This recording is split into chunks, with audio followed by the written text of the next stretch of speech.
Hello and welcome to Start the Beat with Sykes. My name is Sykes and this is my podcast. Before we get started, I just wanted to take a quick moment to thank everyone who checked out the last episode. If you're one of those people, I hope you enjoyed it. Thanks so much for coming back. But for those of you out there who are new to the show, welcome. Please feel free to make yourselves at home. And as always, there's beer and soda in the fridge.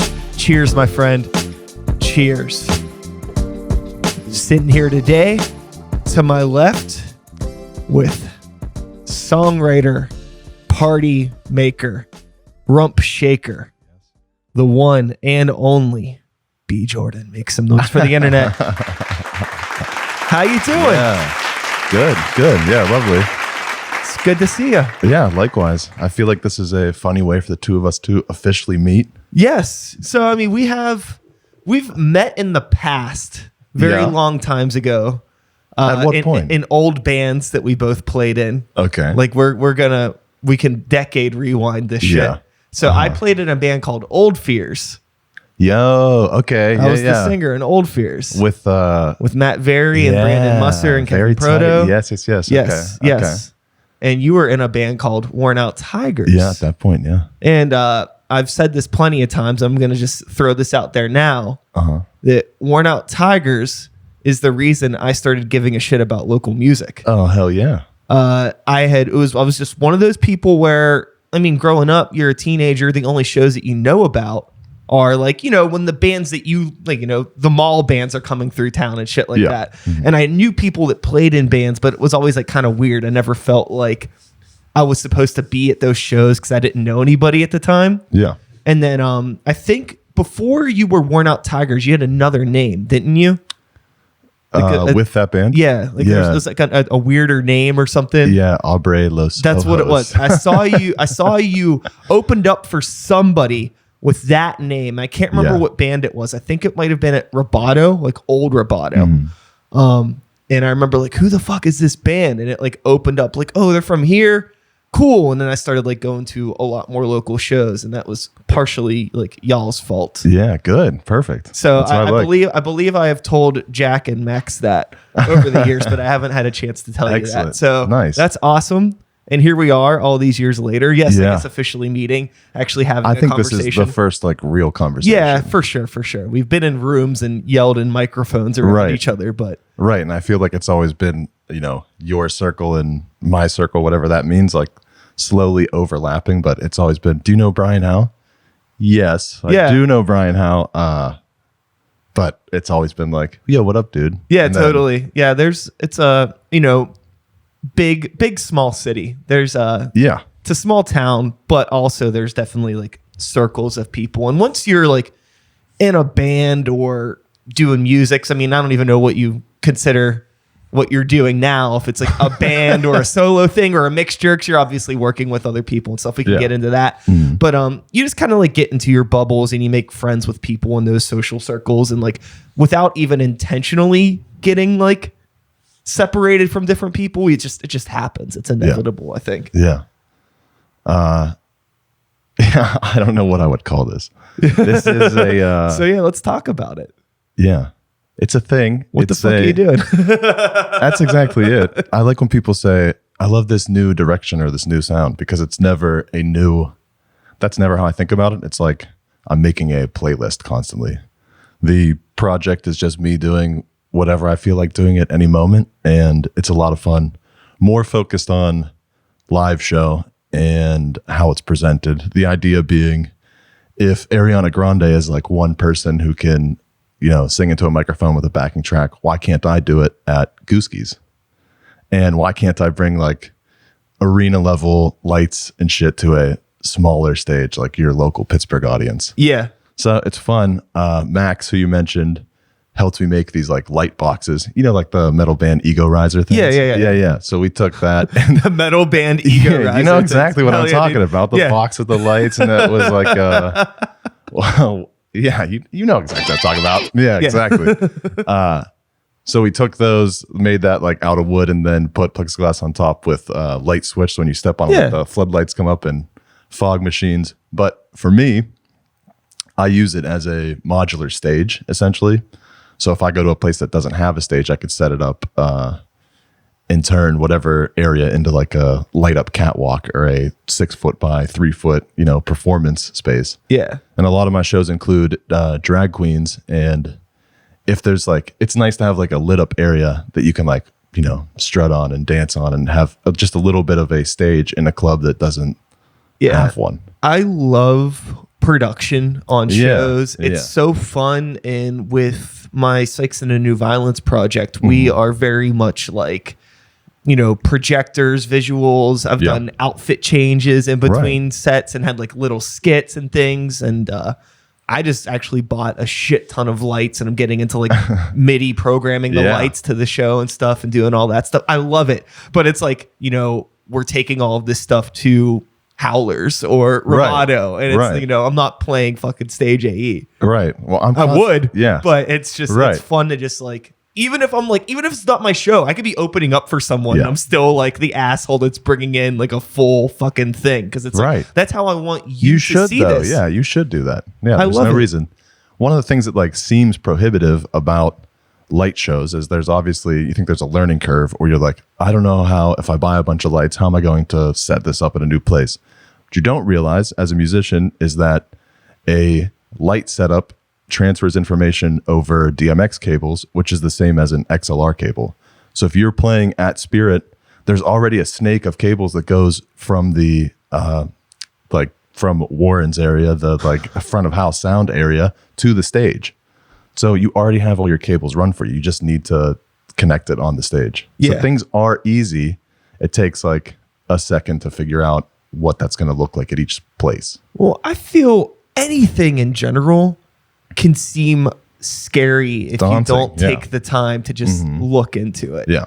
It's funny because, getting into this DMX lighting, I was so intimidated, but now I've had the lights for under a month and I already know how they work fully, and I have like a whole thing programmed out. It's just, I think there's like, obviously there's like the barrier that's a cost prohibitive. Like you got to buy all the shit. Yes. But then once you have, and it could be kind of, Craigslist. You have Craigslist and you have Facebook Marketplace. Sure, it could be intimidating to like be like, I don't know how to use this stuff and I'm dropping all this money, but I don't know. My like obsession over just like making the show bigger and bigger, even though I'm not playing anywhere bigger. It's just like consuming me whole. But I love it. What does it mean playing somewhere bigger? What is like, who cares?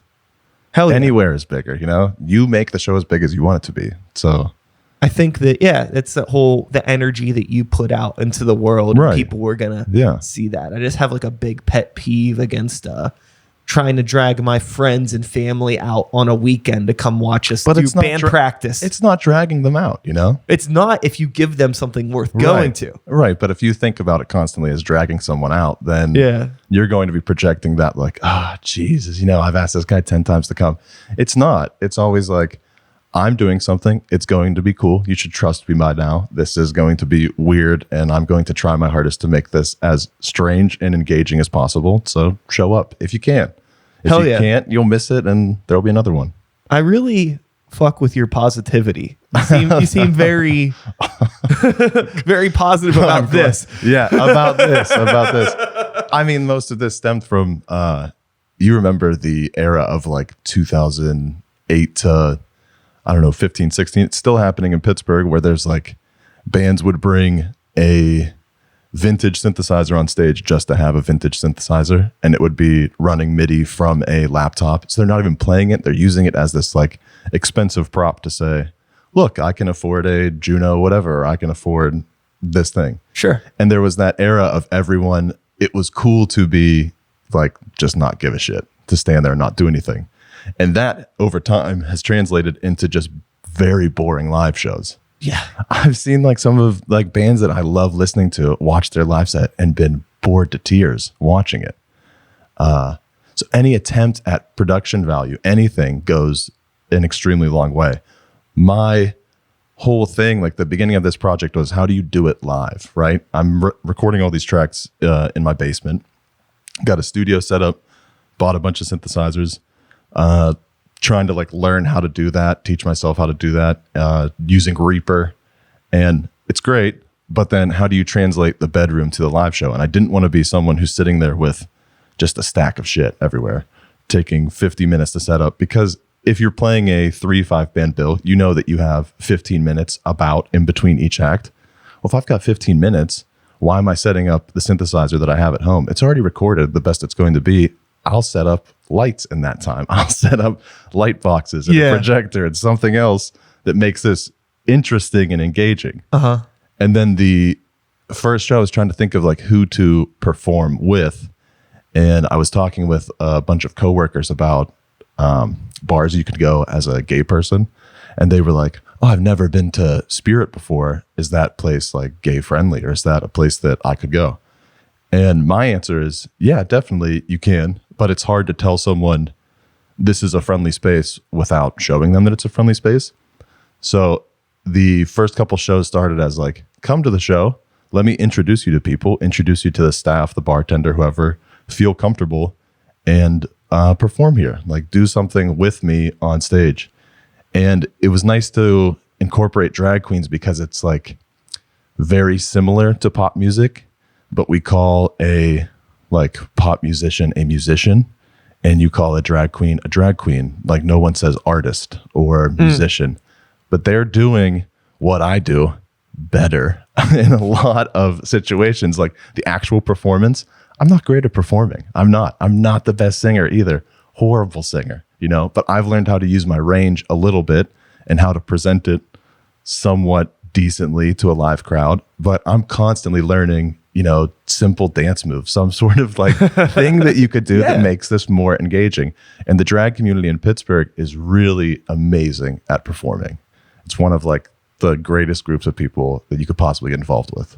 That's awesome. And I love being that you have that vision, like looking at it and understanding like the art and the effort that goes behind the scenes into all that stuff. Right. I have some friends that do drag, and it's like, I love talking with them because it's like the amount of time that you spend just putting together an outfit is probably more effort than half the bands that I know put into anything that they do. Yeah. And, you know, it's like literally the same. A lot of them are promoters. So they think, you know, they have that promoter brain. They have that curating an event, putting together outfits, putting together bills of shows, the performance. Are you explaining Kiss right now? Because I have no idea. Yeah, I mean, they know so much. But it's, I think a lot of people overlook it. It's stage presence and performance is what it all boils down to. And as a musician, you are a performer and you should have stage presence. And we look to each other. We look to other bands that you see. You see bands come into a town and they do that like boring, I don't care kind of thing. And you're missing that whole group of people that's in your city performing and giving a shit about what it looks like live. Like, how can I attract and engage you? And, you know, you see some people perform and it's just like you're glued to them, you know? And that, I think the drag queen in Pittsburgh does that incredibly well. And there's a bunch of different drag scenes. So like other cities have different types of drag performers. San Francisco is one of their like main scenes is just trying to look like really beautiful and like really pretty and less on the performance aspect. Okay. So the drag like whole idea becomes more about like how you present yourself and how you carry and act, and not so much about can I lip sync a song or can I dance or make a routine or you know whatever else. Yeah. It's so cool. And thinking about the performance aspect of all of this, it's just how much attitude has just been like ripped out of rock music and live music in general. Right. And I think that that's why you see a lot of people gravitating towards like pop stars and hip hop artists that are like, they're like the new rock stars because they have that attitude that I feel that a lot of rock is missing. And it always rubs me the wrong way when you'll see like, you know, Shreddy McShredderson making some post about like, oh, you know, fuck Ariana Grande, fuck Taylor Swift. Why do these tickets cost so much? Why, you know, all this stuff. It's like, there's so much more that's going on behind the scenes to prop up these sort of acts, like with the promotion and the production and the songwriting. It's like, you don't have any idea how much time it might seem like. Okay, maybe there's just somebody singing or rapping a song over a backtrack on stage, but it's like, again, there's 1,000 other things going on. Yeah, they're singing a song over a backing track on stage, but they are engaging and they're an incredible performer. the crowd is with them at every second. It's theater. It's live theater. You know, you get on stage and you're one person commanding an audience. You are the party promoter. You're the Pied Piper. You're the person there to create that room for people. You know, you're inviting people into your space. It's their time. They came to see you with their Friday night, with their Saturday night. It's your time to provide a show. That's different thinking than recording. That's different thinking than writing music. But when you're on stage, you are a performer. Have you given any thought to this? So I find myself being just like unfortunately self-deprecating at times. I get constantly. I get in my head about a lot of things, and I worry sometimes with the promotion or the production, not promotion, but the production of everything that I'm trying to do when I'm playing shows. Like, do I care? It's like, I obviously care about this, but how much of this is a mask? Like, how much am I masking my inabilities with all of this other stuff? Like, no, it shows. Am I confident enough to not have this stuff? Because sometimes there might be a show where I don't have the projector, or we don't have, we don't have the gimmicks, and it's is this as good? Yeah. Here's the difference. You can tell when it's a gimmick, right? Yeah. What's the old saying that's like, it takes 10,000 hours to become a pro at something, oh, right? Sure. So everyone is not a pro at making music, right? You are. You've done this for a long time. I've done this for a long time. There's a lot of people that can say they've spent over 10,000 hours playing their guitar, writing a song, sitting in their room. But everyone that you know, just about every person that you know, is a professional at listening to music. So they have like some sort of skill that they just can't put into words. When someone says this is good, you have to take them at that. They have practice listening to music and taking in information. So when you sit and think about like, the person's blowing off this person, it's usually just a lack of language to be able to say what they're actually feeling about what they're seeing or experiencing, what they're listening to, what they're watching on stage. And it's frustrating as a person who spent so much time making something that you don't have the same level of communication with someone who only listens to it. And it's different take another art form, food. There's a huge boom in Pittsburgh now about like food culture, right? And it's a boom all over the place. People have 10,000 hours eating food easily. You have to. But a lot of people have a lot of time making food as well. So they understand that appreciation, even on some small level. If they can't, you watch cooking shows and then you yourself have made food for yourself. You've also made food for other people. Those are very different things. When I'm cooking for myself, it's like, hot dogs and tuna beans and like, just throwing garbage in a fucking pot and trying to make sustenance. Yeah. But when you're presenting it to someone, you take time without even knowing it, or maybe it's not conscious, but you're like, okay, I'm making a meal for someone else. So when you go to a restaurant, all of that prior knowledge and experience plays into how you rate and judge that meal that you have. Like, you care about the place that you're eating. You care about what it looks like. You care about the lighting. You care about the setting. You care about the performance of the waiter or waitress or the chef. You care about all of these things and take that into account. And then at music, you hear someone say like, nope, that's bad. Right? Yeah. But they've never done the actual creating part. They've never done the thing. I make a lot of music just for myself. No one's going to hear it. I just make a bunch of tracks and I'm like, this is so stupid. And I had a great time making it, but I'm never going to play it for someone else. And it just, save on a hard drive or delete it and do whatever, start over again. But it takes time and practice to just like keep trying that every day and doing something else. It's a lot of work. I'm self-deprecating as all fuck, right? So just getting up and going down into the basement and turning on my studio is a difficult thing to do sometimes. Sometimes, instead of that, just go for a walk and try to sing something. You can make music in any way. The newest track that I put out is just like everything done the complete wrong way. Because people who make music and get really bent on, you have to do it this way. You have to use Pro Tools. You have to use this plugin. Right, but those people. That like line of thought and reasoning. We all know that that's a lie. And still that voice is in the back of your head like, oh, am I doing this wrong? Should I be doing that? Do I have to learn Pro Tools? Do I have to? The answer is no. The answer is no. I know the answer is no, but it's still something that eats at every person that has ever made music. I'm not creative right now. I haven't been able to write a song in 6 months. All my friends are putting out songs. What's wrong with me? Why can't I? Maybe it's the new synthesizer. Maybe I need to buy a new pedal. But it's not. It's never that. Music is a journey like for you. It's about you. You have to do it because you love it and you enjoy it. Like, it is the only thing that gives me joy.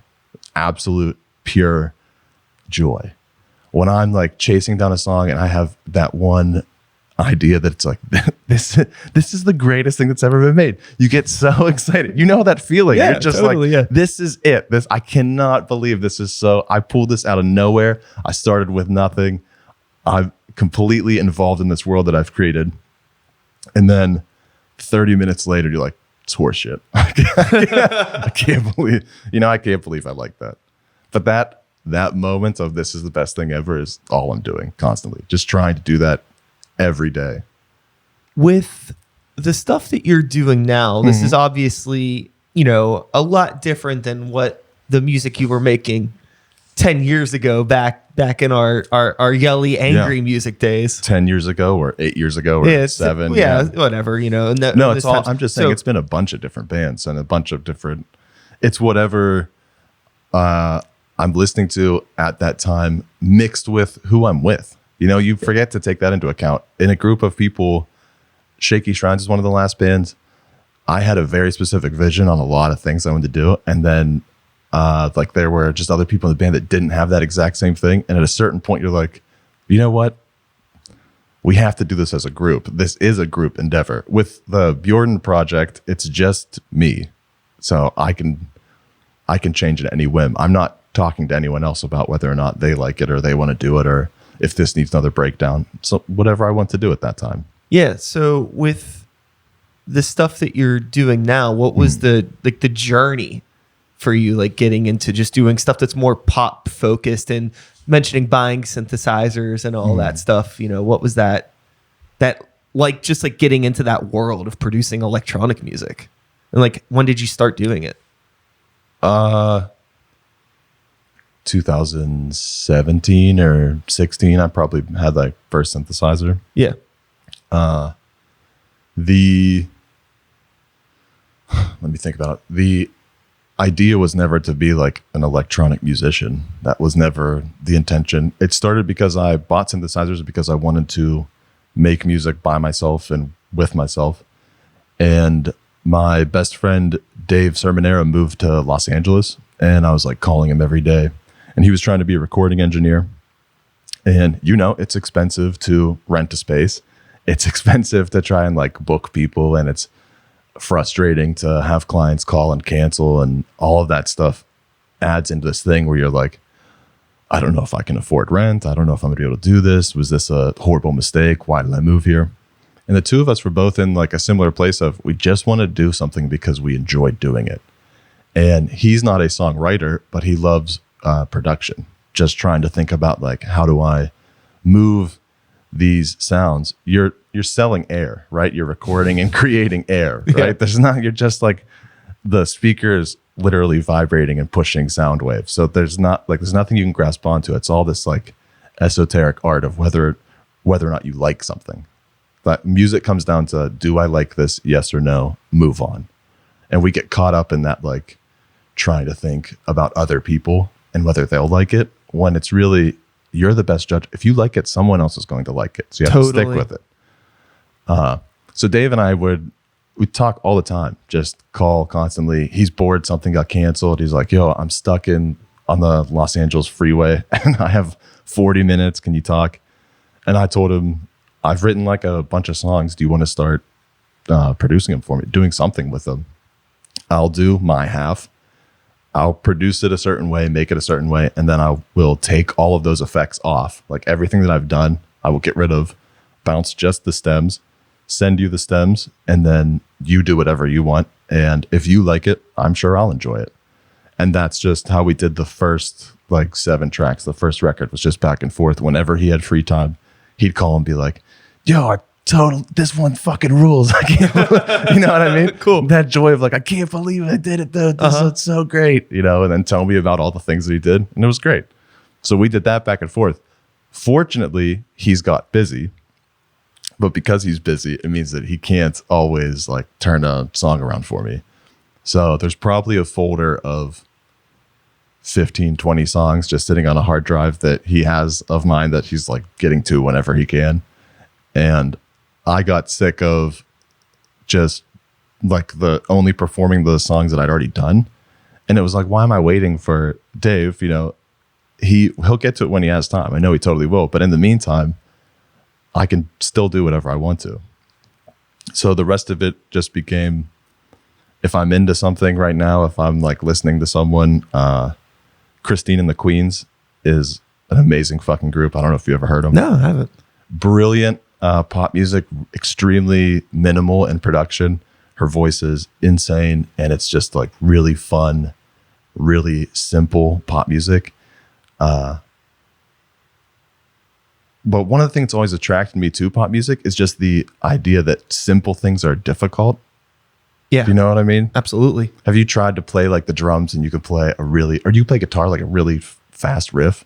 Shredding is easy at a certain point. Like you get muscle memory, you get skill developed, you're pretty good. You can do finger sweeps. You know, once you get to like all of that stuff, it's really difficult to play an extremely slow song.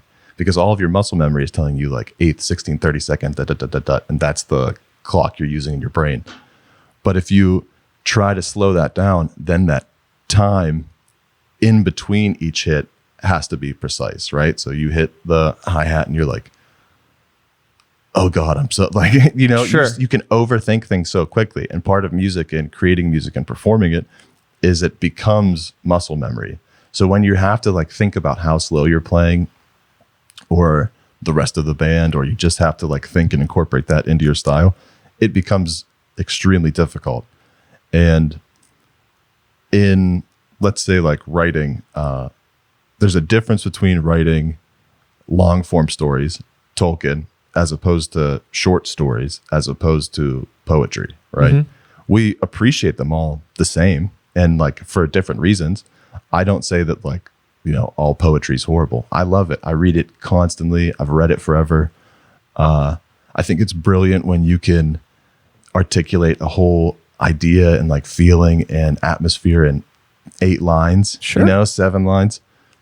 And that's the same way that I think about pop music, is that it's this hyper condensed, focused distilling of feeling and emotion. You're trying to take this huge idea and then get it down to as short, as small as you can, but still have like this much feeling in this much space. It's funny thinking about how the word plastic kind of gets thrown very synonymous with pop music. Mm-hmm. But I feel like the writing process is anything but like a plastic thing. Yeah. And there's a chaos, almost like cooking, where if you just have a pot of stuff, you could keep throwing stuff into the pot and it'll eventually taste like something. Mm-hmm. But, you know, a good meal depends on like, usually relies on like more minimalism so you can actually taste the specific flavors in a dish. Yeah. And much like in music, like say you're doing chaotic hardcore stuff.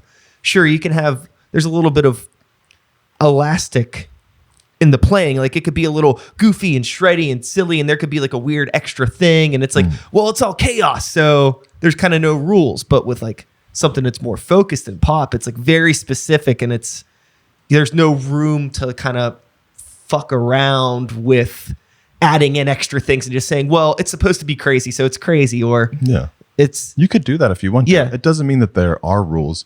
There's rules in everything and they're immediately meant to be broken. A rule is just something that you use as a guideline, right? The idea of like restaurants and cooking. A chef at a restaurant does not touch and cook everything that comes out of the kitchen. But you still say that this is Chef so-and-so's restaurant. This is Chef so-and-so's 5-star restaurant.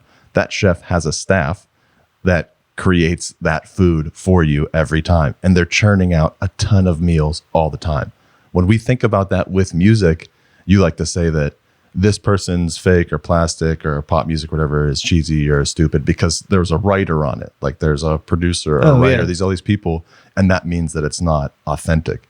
But that same logic is not applied to food It's not applied to writing where you have other people, like checking your work or helping you with ideas. It doesn't apply to like TV writing or production or anything else. People should help each other, right? Yeah, it's the power of collaboration. That's what's really fun about music. Yeah. When you see a pop song that has like 15 writers on it, that's amazing. Those 15 people agreed to be like, this is, I think, the best way to present this idea. This feeling, this idea, what I want to convey is best done like this. Everyone likes that the meme with what's her face, Beyonce, the girls song, because all the lyrics are girls who run the world, girls. That sentence, girls who runs the world, girls, is an extremely important sentence to say aloud, right? We have been, put it simply, we've been shitting on women forever, okay? You need a powerful anthem for women. And the best way to tell like a young girl that she could do whatever the fuck she wants to, and she can grow up to be whoever the fuck she wants to, is to say 50 times, girls who runs the world, girls. That's been used in cultures all over the world. So why do we look at it when Beyonce does it and say, oh, like, this is horrible writing. I can't believe it. Have you listened to that song? I feel fucking amped when I listen to that song. I just feel like there's people that they just want to not like something on the surface before, just for whatever reason they have. Well, boil most of it down and it's frustration. I've been doing this for so long and it's every step of the way it's frustrating. When it comes to like trying to put your music on a platform, you have to pay an aggregate company. They have to like, accumulate your money or whatever, and then send it back to you in a check. This person gets this part. This person gets this part. That's even now in the era that I actually get any money. We lived through Pure Volume. We lived through MySpace. Yeah, Reverb Nation. Reverb Nation. You lived through never getting paid once for anything that you've ever done, right? Yeah. And it's just supposed to be like, well, do it because you love it. There's so many contradicting ideas at play here.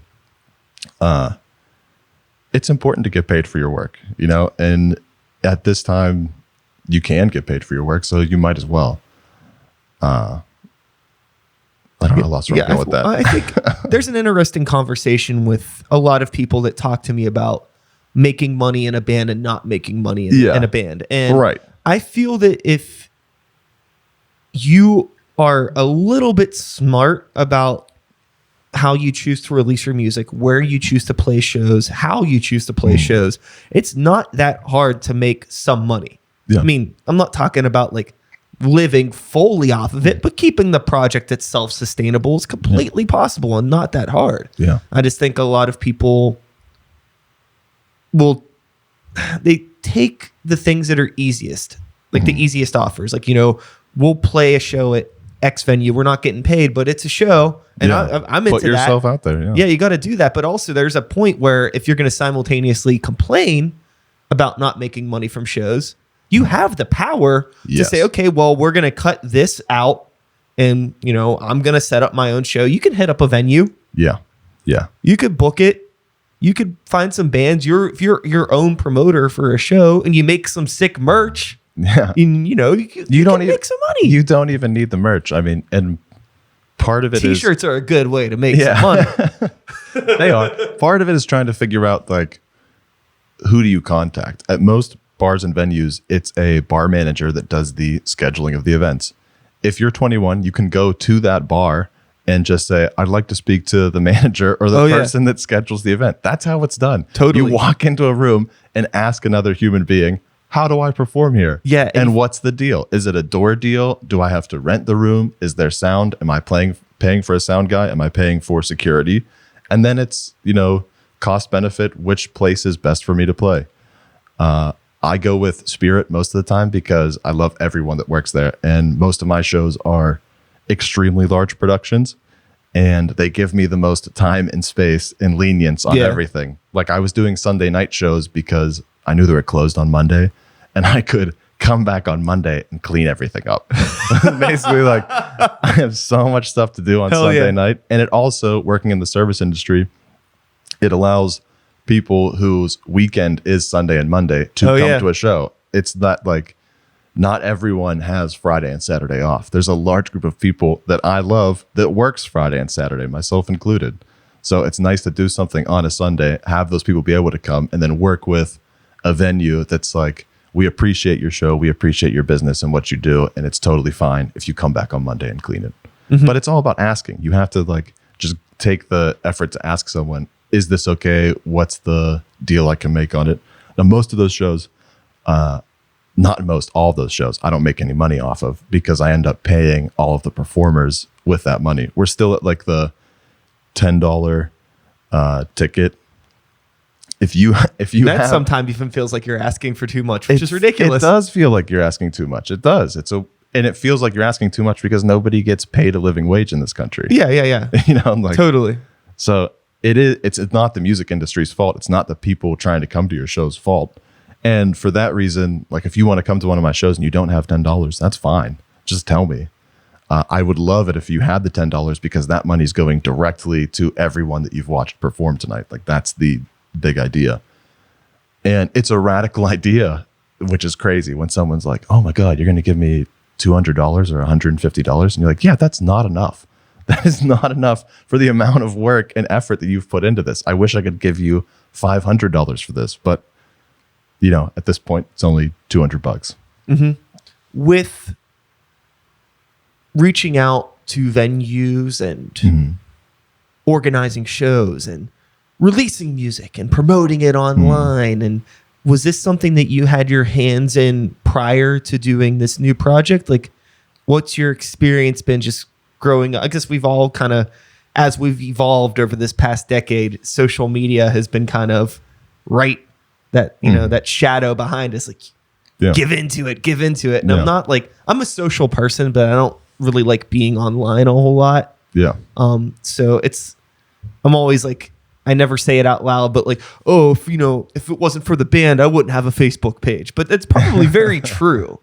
Like if I didn't need to, but I feel like you have to have it. But like, what's your experience been with just everything, just like getting the word out to people and like promoting and just getting it out. I get people's phone numbers and I text them and call them and say that I have an event that I think you'd enjoy.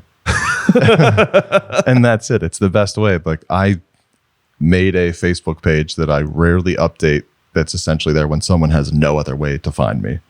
And it says like, if you want any update, look at me on Instagram and I will post something once every 3 weeks, you know, maybe at that. Yeah. And if you really want to get in contact with me, fucking text me, you know, see me somewhere and say hello. You'll see me. I'll be somewhere. Just say hi. Yeah. It's really complicated getting involved and like trying to figure out like what social media platform we should use and what we shouldn't use. I like talk with younger people and it's like none of them are on Facebook and it's all Snapchat and TikTok and I don't have either of those things. And it's just, it's always changing. So it seems so silly to invest too much time into these things that are inevitably going to go away when the music's going to be there forever. Yeah. That works for some people, you know, chasing the newest trend and chasing the newest way to reach people, whatever it may be. That works for some people, not for everyone. And at the base, like when you take the big idea of music and distill it all the way down, it has to be because you love it and you enjoy it. Yeah. So at that thing, your song has to be good.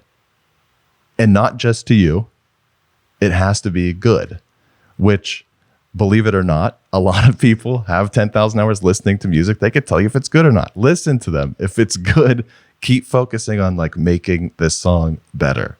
How do I, is it, play with things like length, or my newest thing, if you've noticed, is that I'm trying to go shorter. I think that every song... That's a big trend now I'm noticing in general. A lot of people are doing short songs. Well, I think that most songs are going to be 2 minutes. Like that's going to be it. And where... I hate it. I'm just going to say. You can. It's different for every person, right? But I totally get it. But like, why would you... So what's the reasoning behind making it short? And for me, music is a way to communicate with other people, an idea, right? It's a way to make them feel a certain way and communicate something to a large group of people.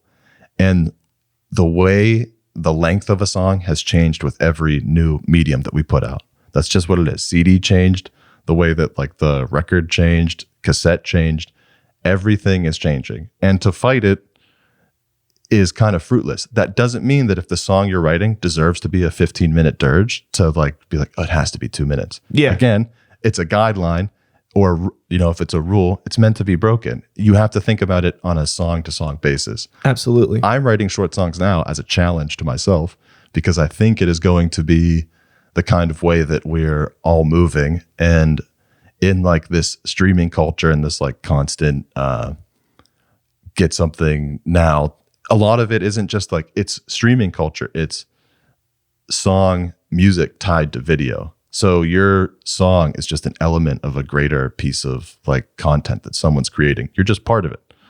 It's not like the artist creating this like record that has to be sat down and listened to on a record player and digested only in one way. It's collaborative. We're working with other people, whether you know it or not.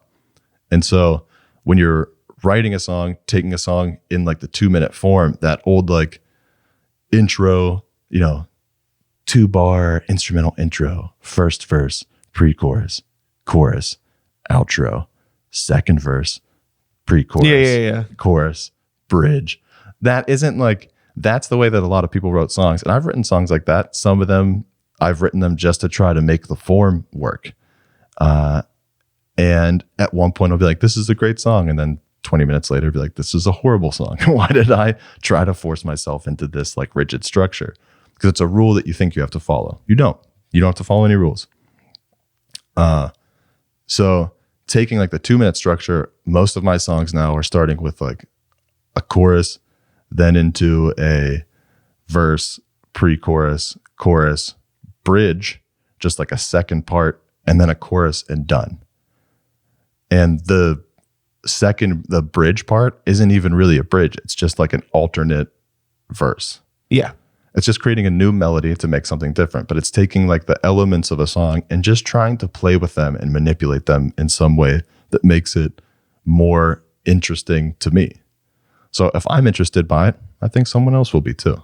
And that's all it is, Yeah. I think again, just that the energy that you put out into the world will come back at you. Mm-hmm. And I feel that having that confidence in your work is so crucial, and just paying attention to the work and making it the best that you can before putting it out and being happy with it. I find that there's a lot of people that are like rushing to get content out, and it seems like, oh, we need to have a new song out every month, every other week. And it's just, I mean, you could do that, but it seems like there's like more of a focus on just putting out content versus what you're actually putting out. Right. And that bums me out when I see people doing that. Yeah, it definitely does. And you can tell when someone's doing that. When you were talking about like gimmicks and does it feel like me having these lights, does it feel like this gimmick is going to come across, or is this thing going to, when we judge art, whether that's like, whatever form, music, food, movies, whatever, I think one of the fundamental things people are judging it on is intention versus attention. So it's like, can I see and recognize the intention of the creator in this work? Is there something about this that I can like tell, every little piece is here because it has to be here. The salt was added because it had to be, you know what I mean? Like, you can tell a really great chef that everything is there because it has to be there. And you might not understand why, but you just like know fundamentally that there was a lot of intention behind what was created. And then on the other side, it's that attention, like how much attention does this deserve, or how much attention should I give it? How much attention do other people give it? Like you can think about it, separate it in two different ways. That intention part is like the creator, and the attention part is the kind of stepping back and thinking about it from a wider lens. So focus on your part, and then you still have to pay attention to that larger audience, the like other part. Yeah. I think like the intention of why a creator creates is something that I focus on so much more now versus what is actually happening. I could be watching a band perform that I don't even care that much about. Like Dave Matthews Band. not a fan of their music, but I will watch them play for hours because they're so like they're such talented musicians and they're so honed in on what they're doing that I love seeing it, and every little thing is there for a reason. Yeah. It's so cool to hear that. And then sometimes, I mean, I come from like a death metal background and hearing all this stuff, and when I go back and listen to a lot of that stuff, it's like the technicalities there, but I don't know what the intention of this was other than just creating chaos. It doesn't feel like it's actually like and if the put together. But if the intention is to create chaos, then that is a then it's separate thing, then it's, right? Yeah, they're successful. Pharmacon, I don't know if you know her, but her whole performance is the intention to totally chaos, you know? And there were a lot of people in Pittsburgh. Pharmacon played at Brillo Box. There were a lot of people in Pittsburgh. I think it was Brillo. She played here, and a lot of people wanted to go because of the label that she was on. To me, at least, it seemed like a lot of people were just like, "Oh, she's on this label, so she's on this new record's on Sacred Bones. It's a really cool label. I bet I'm gonna love this. I've heard other Sacred Bones acts." Little did most of those people know that Pharmacon is a lot different than other acts on Sacred Bones, and her intention behind her art is to make it like as chaotic and almost unlistenable and noisy, and her performance is just like gut-wrenchingly terrifying. Everything is meant to like stuff grab and like she does, or freak you out. There's so many like Japanese noise artists that are off the charts, and then like, but the thing is like intention and intensity. Like I've seen Bjork perform live, and her, even though it's so minimal and light, it's still intense with very specific intention in a different way.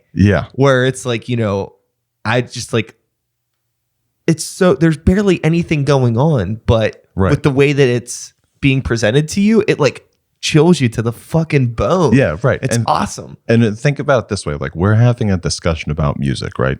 The two of us have been making music for a long time. We've been performing music. This is like what we do. Okay. And still, when you're trying to explain to me Bjork, the words are just not there. You're like, I don't know how to fucking tell you, dude. It was terrifying. It was amazing. My skin was crawling. Imagine that to someone who has no language, you know, the people that just listen to music. That's the big miscommunication in music in general, whether you're creating or just like consuming music, is that language about music is so difficult because most of what music does is a feeling or a thing that you get personally. It's so personal. And that thing is like, that miscommunication drives everyone to all of these frustrations and anger and why isn't this working? And if only I'm on TikTok, then I can, you know what I mean? All of that conversation really boils down to, I don't have a good way to talk about this. And we saw it with like music journalism. You remember the era of Pitchfork where if you got like an 8 on Pitchfork, you were the coolest fucking thing in the world. Some bands, true. And like some bands, yes, they deserve all of your attention. Others, no. Right? But it became like a rule where if it was this, then I have to go. If they got an 8 on Pitchfork or not, oh my God, they got a 10, I have to go, you know?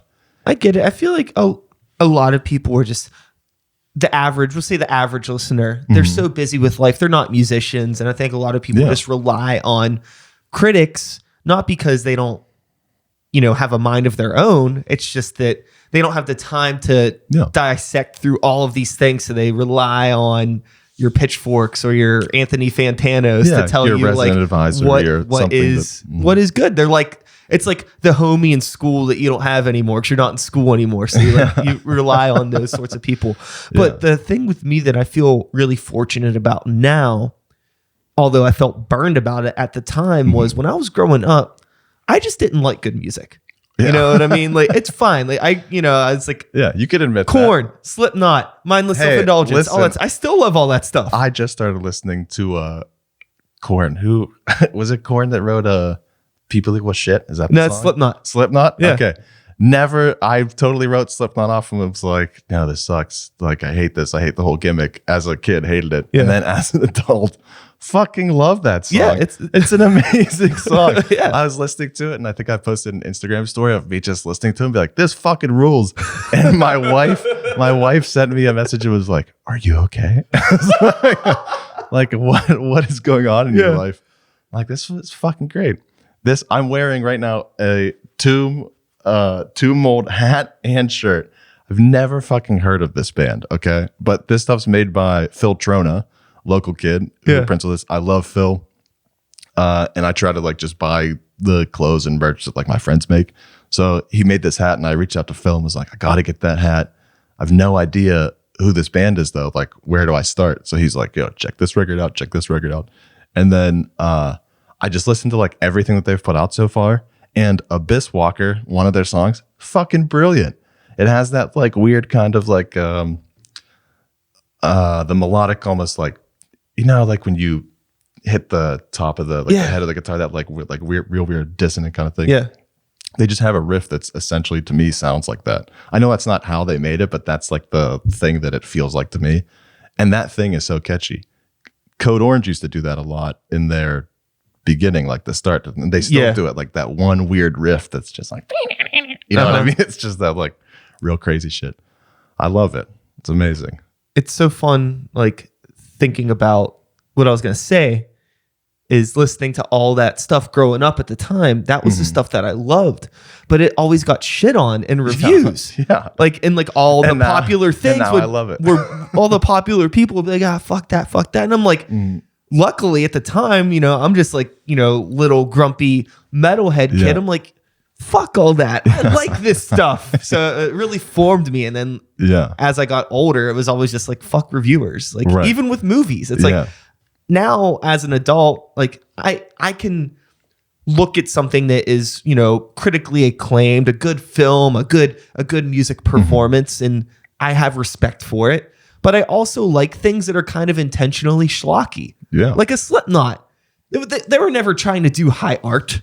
No. And what is high art? I was arguing with somebody jokingly about the Mortal Kombat movies and about how like they're not good. And I'm like, yeah, they're not good, but it's Mortal Kombat. It's not supposed to be good. Right, if you want, there's plenty of other good movies that you want to watch if that's how you want to spend your time. Yeah, Nicolas Cage is not good, but he's amazing. You're like missing the point. And I feel like sometimes it's like, it bums me out. The other thing that bums me out too is when people, I see this a lot, will talk about something, a movie or a song that's like, well, it's not the best thing I ever heard, but it's pretty good. It's like, why'd you have to say that? Like, why does everything that you interact with have to be the best all the time? Why can't things just be okay? Yeah. Because life is just okay. And that's also one person's opinion, where they are at their life at that moment. It's not the best to them. And there might be 50 people online who have that same thing. And then all of a sudden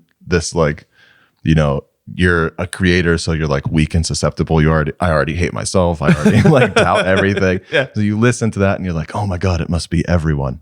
It's not. It's never everyone, you know? You have to do it because you like it and you believe in it, and you're the one that is getting that joy, and that someone else is going to feel that same way you do. If the loudest person in the room is like, I don't like this because it sucks, you know, the person behind him is like, I kind of think it's cool. You know, there's probably 5 people behind him that are like, it's pretty cool. Yeah. So that's like who you're constantly making art for, not just for the one reviewer who's going to tell you that it's a 7.3. Yeah. It's like, if I feel that it's right for me, then it's right for someone. And I feel so much more better making stuff that I'm comfortable with. And if 100 people like it, tight. It'd be cool if 1,000 people liked it. Or 10,000, but I don't want to like sacrifice my character or do something that I like, create something that it isn't from me, just to get more people to engage with something that I'm doing. And I bet 1,000 or 10,000 people do like it. They just haven't heard it or had enough time and space in their life to digest it or like sit with your song and figure it out. How many bands in like the streaming era have become popular that were from like 1968 that you never heard of, you know? And then you're like, holy shit, I never knew Sir Lord Baltimore was fucking tight metal, you know? I never fucking knew that existed. You know how bummed those guys were when they were making music? You know? And it's now like huge fan, you know? I thought it was so funny when Tool finally released all their stuff on Spotify, and there was all those younger people like, who's Tool? Yeah. Who is this old man band? Yeah. That's just like how, you know, it's always going to be that way. There's always going to be some form of music that's put in front of you because an industry or a group of people decide to put a lot of money behind it and put that in front of you. And you can sit and digest it however you want to. But there's also a lot of people just creating shit that I don't care if anyone hears my songs ever. I'm really glad if they do. I hope they enjoy it. But that's not the intention behind any of it. If it's 30 people that listen to it forever, then like, great. You know, it is extremely difficult to have the Spotify for Artists app that lets you look in real time how many people are listening. And you're like, fuck, it's like 3 people. You know what I mean? Yeah, totally. So with like technology, that's just one more thing that can bum me out or get me depressed or be like, you know, don't go downstairs and turn this to, you know, there's a lot of shit in your life that is constantly telling you not to. It sucks, but it's also humbling in a way. And it is like inspiring for somebody like me to see those numbers, because it's like, well, there are 3 people right now. There's 3 people right now. Maybe that's more than I would expect. Tight. Or if I want more, it's okay. Well, let's write some good music and release it. Yeah. That's all we could do. We could complain about it, or we could just. If I focus again on writing good music, that's the like most important part, not the, how do I do this? How do I market this? Do I have to pay for this marketing company? Should I buy Facebook versus Instagram ads? Should this be like a TikTok only video? Should I change this song to make it a TikTok song? You know, all that is like esoteric mumbo jumbo, usually talked about and like given to you from the perspective of someone who doesn't make music. You know, you go to YouTube to get advice from people who have never made music in their life, and they're like, you really need a brand manager. I think about it sometimes like video games. So growing up, Nintendo, Sega Genesis, when video games were video games, as far as my grumpy ass is concerned, because there was something simple. You know, you played the game. There wasn't all this extra mumbo jumbo now. Where DLC, you play a video game now, it's like it's chaos. There's so much. It's like, why can't I just like pick up the controller, 2 buttons, one jumps, one throws the thing, and that's it. That's like how I want my life in music to be. Yeah. Just a few buttons. I write songs, I release them, I play shows, people listen to it. That's it. I don't want all the extra stuff. Yeah. But now being a musician in 2020 feels like playing a new video game where like you got to know about all of the DLC packages and playing online and meeting with other people. Here's the thing, you don't have to. You don't, because you know that there are people releasing video games on Steam that just focus on that shit, and you love that more. Yeah. You listen to it or you play that game and you're like, this is way fucking better than the new thing that EA put out or the new thing that, you know, whatever I'm still riding my wave. Trust me. I'm not jumping on any other wave, but I know. I think it's just like, you know, the inevitable influence of seeing those out. You're surrounded by it. Yeah. It's really almost impossible to not get swallowed by it. It's impossible to keep the blinders on and just focus on yourself. Yeah, totally. It is. Yeah. That's all like apps and things really are.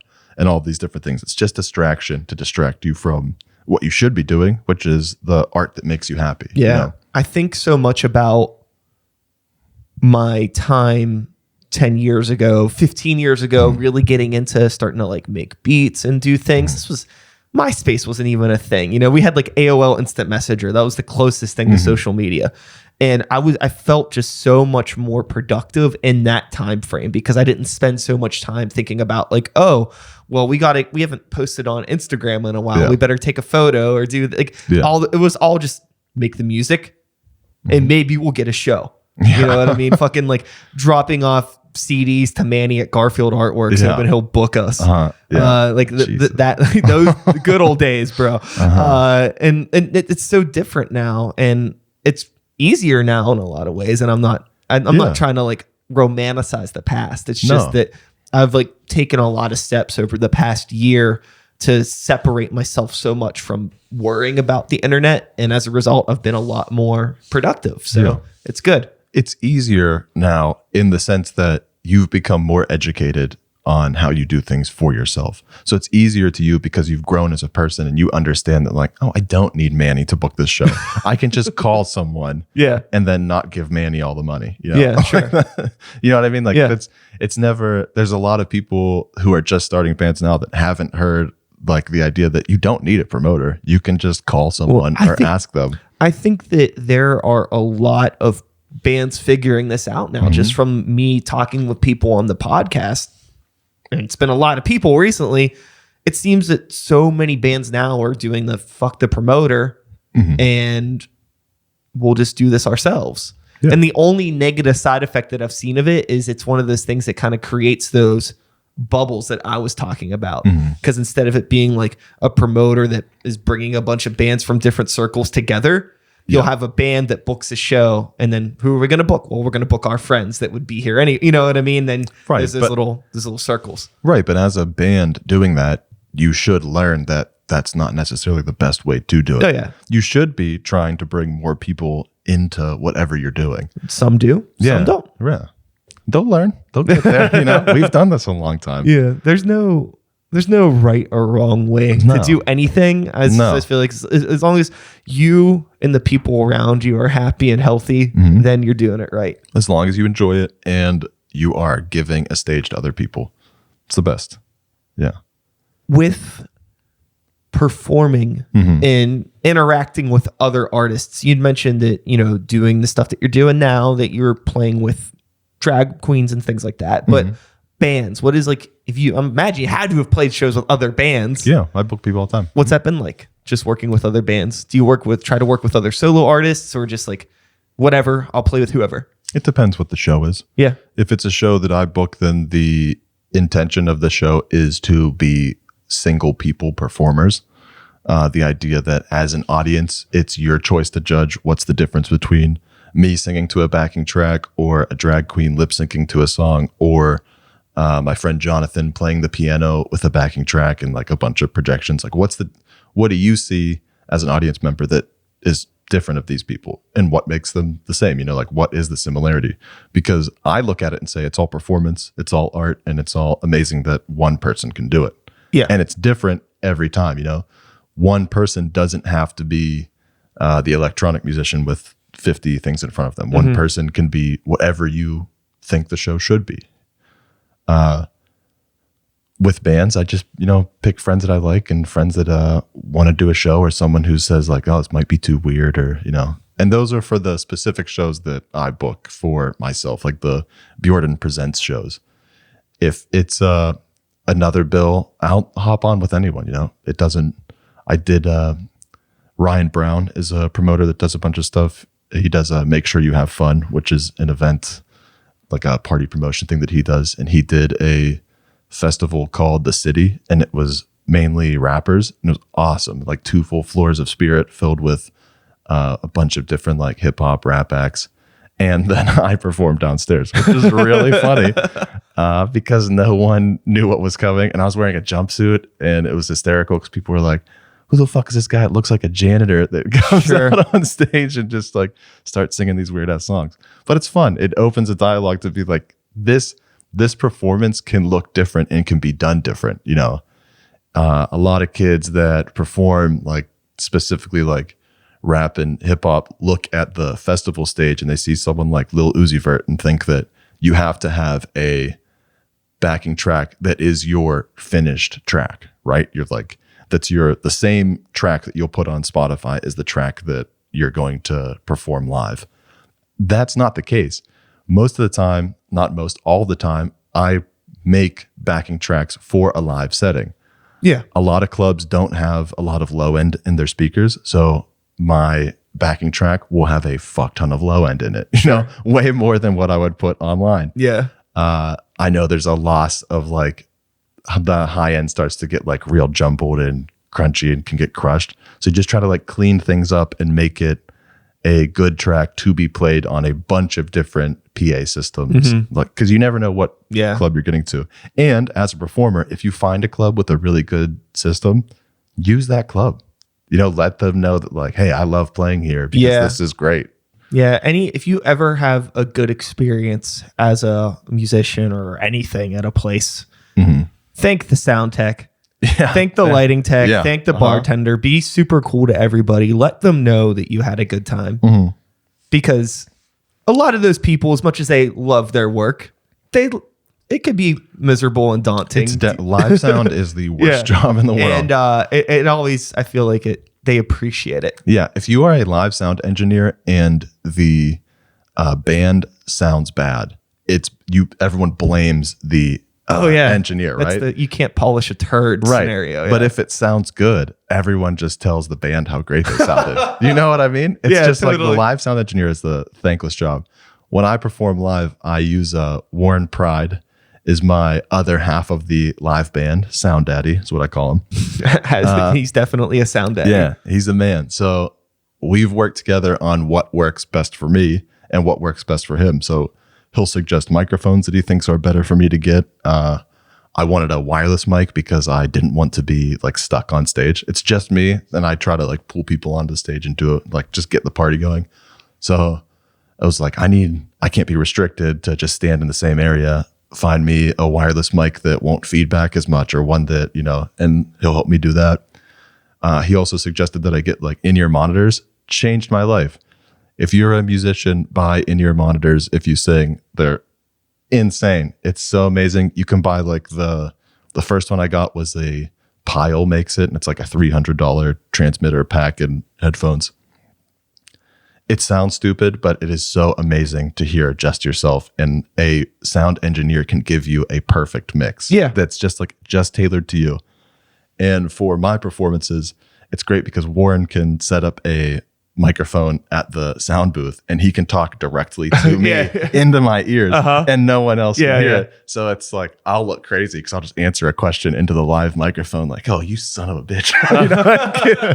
But he's telling me like, hey, don't go that far to the right. You're going to start to feedback, or get back over here, or no one can see you. You're like out of the lights. Get back onto the stage. And he'll kind of direct me in my headphones. That's so awesome. Yeah.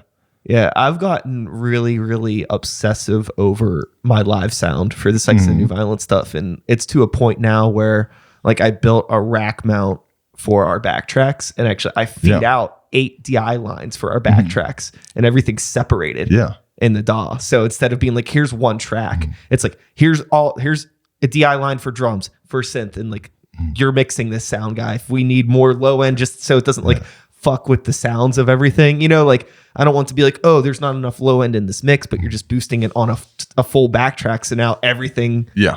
So I've just gotten like really obsessive over it. And that's different as like a young musician. You creating the music and recording it is one thing, and then this live thing is separate. And you play at whatever terrible club or church basement or a library or wherever you play, and you're like, I just don't understand why I sound so terrible, and every band that I see at Mr. Smalls or Stage 8 or whatever sounds so clear and amazing. It has to be that the sound guy here, my friend Carl or whatever, isn't doing enough, or it has to be this, it has to be that.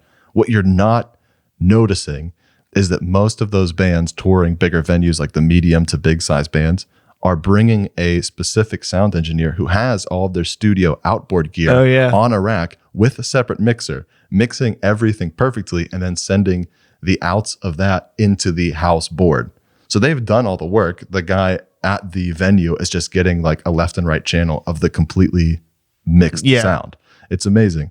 I've listened to it first with I was in the Harlan Twins playing drums, and we played at Mr. Smalls with Dr. Dog.